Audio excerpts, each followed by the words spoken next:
This is CPX number 99, the Seventh Commandment. We are in the Catechism of Pope St. Pius X, CPX, page 124 to 126, question and answer number 1 through 19. This is the Seventh Commandment, stealing. In nomine Patris, Filii, Spiritus Sancti, Amen. Heavenly King, Consoler, Spirit, Spirit of truth, who art present everywhere and filling all things, treasure of all good and source of all life, come dwell in us, cleanse us, and save us, you who are all good. Amen. In nomine Patris, Filii, Spiritus Sancti, Amen.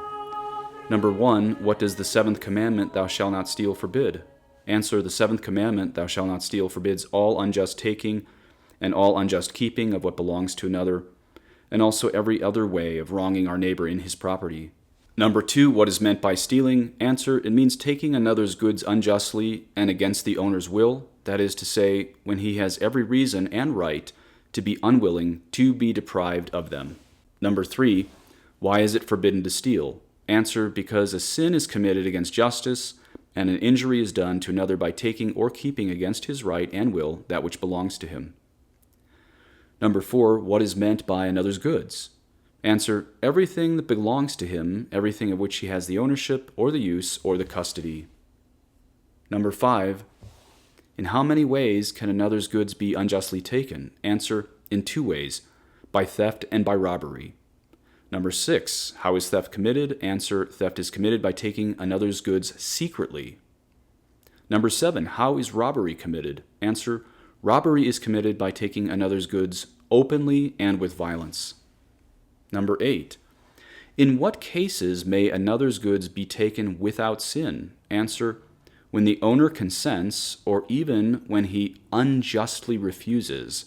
Thus, one in extreme necessity may take another's goods without sin, provided that he takes only so much as is absolutely necessary to relieve pressing and extreme need. Number 9, is it only by theft and robbery that another can be injured in his property? Answer, he can also be injured by fraud, usury, and any other act of injustice directed against his goods. Number 10, how is fraud committed? Answer, fraud is committed in trade by deceiving another by false weight, measure, and money, or by bad goods, also by falsifying writings and documents, in short, by deceit in buying and selling, or in contracts in general, as well as by refusing to pay what is just and agreed upon. Number 11, how is usury committed? Answer, usury is committed by exacting without just title an unlawful interest for money lent, thus taking an unfair advantage of another's need or ignorance. Number 12, what other sorts of injustice may be committed with regard to another's goods? Answer, by unjustly causing him to lose what he has, or by injuring him in his possessions, or by not working as in duty bound, or by maliciously refusing to pay debts or wages due, or by wounding or killing his stock, or by damaging property held in custody, or by preventing another from making just gains, or by aiding thieves, or by receiving, concealing, or buying stolen goods. Number 13, is it a grave sin to steal? Answer, it is a grave sin against justice when the matter is grave, for it is most important for the good of individuals, of families, and of society that each one's right to his property be respected. Number 14, when is stolen matter grave? Answer, when that which is taken is considerable, as also when serious loss is inflicted on another by taking that which in itself is of little value to the thief. And I just added the words to the thief there because that's what I believe the Pope meant. Okay, number 15, what does the seventh commandment command? Answer, the seventh commandment commands us to respect the property of others, to give the laborer fair wages, and to observe justice in all that concerns what belongs to others. Number 16, is it enough for one who has sinned against the seventh commandment to confess his sin? Answer, it is not enough for one who has sinned against the seventh commandment to confess his sin. He must also do his best to restore what belongs to others and to repair the loss he has caused. Number 17, what is meant by repairing the losses caused? Answer, repairing the losses caused means the compensation which must be made to another for the goods or profits lost owing to the theft or other acts of injustice committed to his detriment. Number 18, to whom must stolen property be restored? Answer, to him from whom it has been stolen, to his heirs if he is dead, or if this is really impossible, The value of it should be devoted to the poor or to some charity. Number 19, what should one do who finds something of great value? Answer, he should diligently seek the owner and faithfully restore it to him. Thus are the words of the Holy Pope. Okay, today we're just going to look at number 2 and number 4 and number 8. So again, number 2 says, what is meant by stealing? Answer, it means taking another's goods unjustly and against the owner's will, that is to say, when he has every reason and right to be unwilling to be deprived of them. Okay, now St. Thomas Aquinas teaches that you can borrow things without explicit permission if you can suspect implicit permission. So for example, if you borrow your neighbor's weed whacker out of his garage when he's out of town, well, here's the thing. If you're on really good terms and you've, say, both done things like this before, go into another's garage when the other's gone for an item, if you both still do this and you're on good terms, then you can assume he wouldn't mind, then you can go for it. That's not stealing. And this is true, say, even if you're in university and you run out of pens. Let's say you're on good terms with your roommate and you take a pen from his or her desk and even keep it. I'd say there's no problem there, especially if you're on good terms with them, even if you keep it, because you're really sure that this roommate of yours would say yes if you texted him and said, hey, can I keep this pen? Now, you can't assume if this was like a 19th century pen of his great-grandfather, he would want you to do that. But if it's just a big pen, you can assume that if you guys are on good terms. Just don't get in the habit of assuming too much throughout all of life. Like, like I assume my neighbor would want me to borrow his Italian road bike for a 50-mile ride today. No, then you're getting closer to stealing.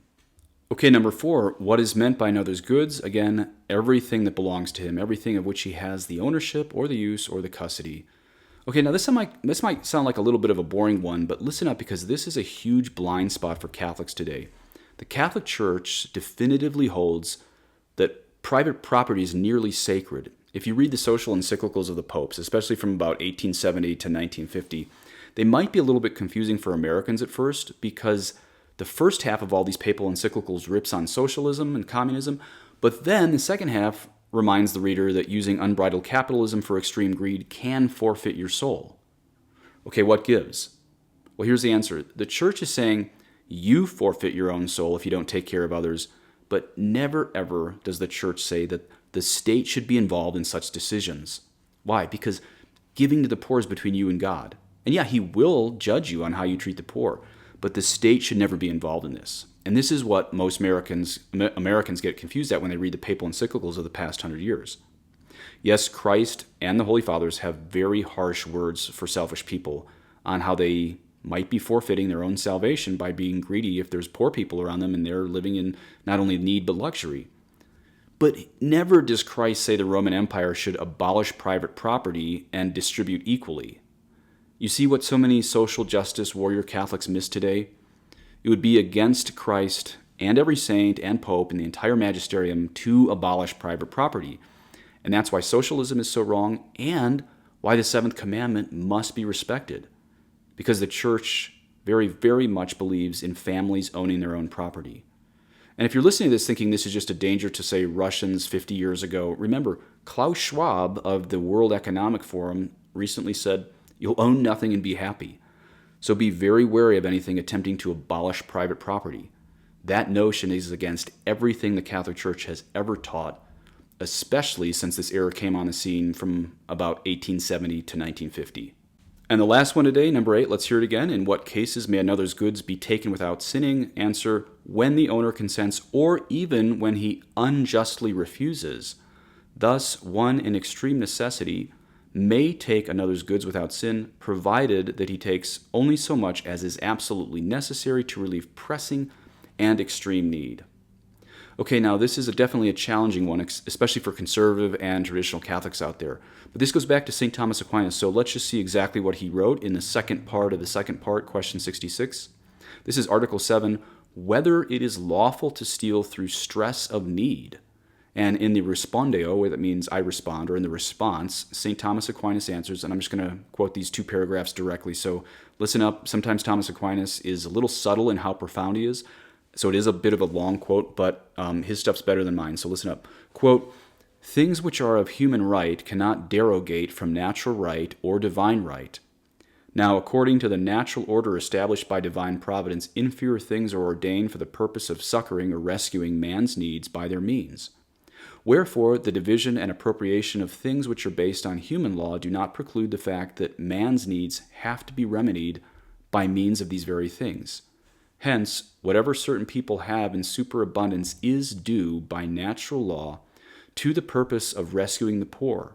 For this reason, Ambrose says, and his words embodied in the Decretals, quote, "It is the hungry man's bread that you withhold, the naked man's cloak that you store away, the money that you bury in the earth is the price of the poor man's ransom and freedom," end quote.